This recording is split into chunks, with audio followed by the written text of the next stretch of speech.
북한 그 외교관들이 마음대로 자기가 발언을 할 수 없는 위치에 있는 거는 뭐냐면 언론에 타게 되면 이게 온 세상으로 다 퍼져나가지 않습니까? 그런데 간혹 가다가 내가 이제 김정은의 우중과 다른 발언을 내가 했을 때 그 후 폭풍이 굉장히 세거든요. 목이 막 날아갈 정도로 돼 있기 때문에 이거는 수뇌부의 우중을 잘 아는 사람 이외에는 이렇게 마주설 수 없습니다. 그러니까 자신만만하다는 걸 말해주고 있거든요. 그러니까 두 가지 측면에서 생각해 볼 수 있을 것 같아요. 말하자면 이제 자기의 발언에 책임을 질 수 있는 사람이라는 거고, 또 하나는 그렇다 할지라도 저렇게 자유자재로 그 언론과 미디어를 대하는 걸 보면 굉장히 어떤 그 서구적 사고방식이라든지 이제 제스처가 몸에 배어 있는, 그러니까 한마디로 북한 사회에서 이제 국제사회의 어떤 창구 역할을 하기에 최적의 인물로서 이제 선택된 그런 인물이 아니겠느냐 하는 생각이 드는데요. 일단 푸틴을 만난 거 아니겠습니까? 그러니까 북한에서 푸틴이라는 존재는 우리한테 미국 대통령과 같은 존재고 거기 나간 겁니다. 그다음 푸틴의 환대를 받죠. 물론 이제 최선희 개인에 대한 환대라고는 할 수가 없습니다. 그렇지. 하지만 딱 보면 거의 뭐 제2의 정상회담과 같은 이렇게 분위기가 느껴지는 거죠. 라고 했을 때는 일단 최선희라는 인물이 어떤 대단한 능력자이면 틀림없다. 첫 번째고요. 두 번째로는 그 김정은의 총애를 받고 있거나 엄청난 신뢰를 받고 있다. 그다음 실제로는 여기서 그걸 끌어내거든요. 가서 그 푸틴의 방북을 끌어냅니다. 뭐 날짜는 정해지지 않았지만 뭐라고 얘기하냐면 북한을 방문할 용의를 표명하셨다라고 발표를 하거든요. 그러니까 일단은 그 약속은 받아낸 거예요. 언제인지는 모르겠지만 어쨌든 우리를 갖다 방문해 주겠다라는 거. 그러니까 북한의 입장에서는 엄청나게 큰 외교적 성과죠. 김정은이 전격적으로 발탁한 인물입니다. 그런데 현송월이나 이런 사람들처럼 무언가 친인척 관계에 있어서 오랜 어린 시절부터 어떤 교우 관계 이런 특별 가중치가 없는 인물이에요. 그런데 잔뼈가 굵은 최선인데 전격적인 외무상으로 발탁했다? 아버지 김정일 때만 하더라도 어느 정도 예측 가능성이 있었어요. 북한 인사와 관련해서. 적어도 외무상은.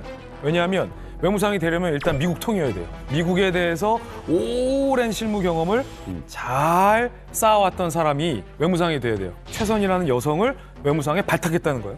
최선희 같은 경우에는 제가 보기에는 무제한 정보에 접근이 가능한 것 같아요. 많은 문건이라든가 자기 나름대로의 감, 외교적인 감을 키운 게 누구를 만나도 주눅이 들지 않는 그런 자신감. 그러니까 썬킴 전 주한 미국 대사가 북미 정상회담 때 카운터파트 역할을 맡고 나서 야 정말 최선이 터프하다. 그리고 북핵 육자회담이라든가 북핵 개발과 관련한 북미 협상 과정을 다 관통하고 있다. 이거는 뭐냐면 최선희가 그와 관련한 많은 노력을 해서 자기가 자신감을 갖고 있고 거기에 자기 뒤에 어떤 뒷배가 또 든든하니까 외교 무대에서 자신감이 나타나는 거라고 보입니다.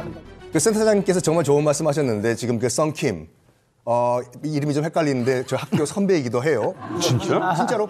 그분은 성킴, 이쪽은 썬킴. 썬킴 저 영어학교 법대 로스쿨 나왔고 진짜. 야 하다 성김 대사한테 숟가락 얻는 건 처음 봤다. 학교 선배라니까. 너무하네. 학교에 몇천 명이 있었는데 아니 선배는 모르네. 물론 저도 이제 로스쿨을 졸업 못했지만 다녔잖아요. 진짜?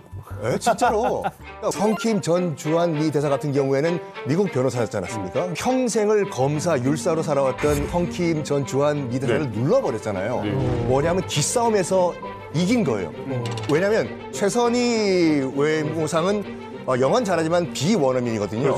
이 말을 얘기할 때 영어도 마찬가지고 우리말로 얘기할 때 상대방의 기를 죽이는 건 부사예요.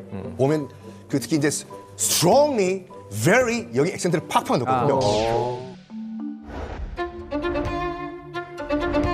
DPRK's nuclear weapons are non-negotiable, unless the U.S. is prepared to coexist with the nuclear DPRK. Further strengthens our belief that we should strongly hold to the nuclear weapons to deter the possible U.S. attacks. 이걸 봤을 때 성킴 전 주한 대사도 느꼈을 겁니다. 비원어민이지만 이 여자 만만하게 볼 사람이 아니다. 근데 한 가지만 또 비하인드 스토리를 제가 잘 취재해가지고 2018년 때 이제 카운터파트가 성김 대사였잖아요. 근데 성김 대사가 그냥 터프하다라는 반응을 했는데 사실 최선희가 성김을 막 기싸움에서 누르고 성김 대사가 막 기에서 눌려서 완패하고 이런 건 전혀 아니었어요. 사실은 오히려 결과는 반대였죠. 미국 측이 요구하는 것을 처음에 이제 김정은의 명을 받아서 최선희가 한번 어깃장을 놨다가 실제 어그러졌거든요. 그러니까 최선희가 굉장히 난처해하면서 물밑으로 굉장히 유연한 태도를 미국 측에 보냈다는 거예요.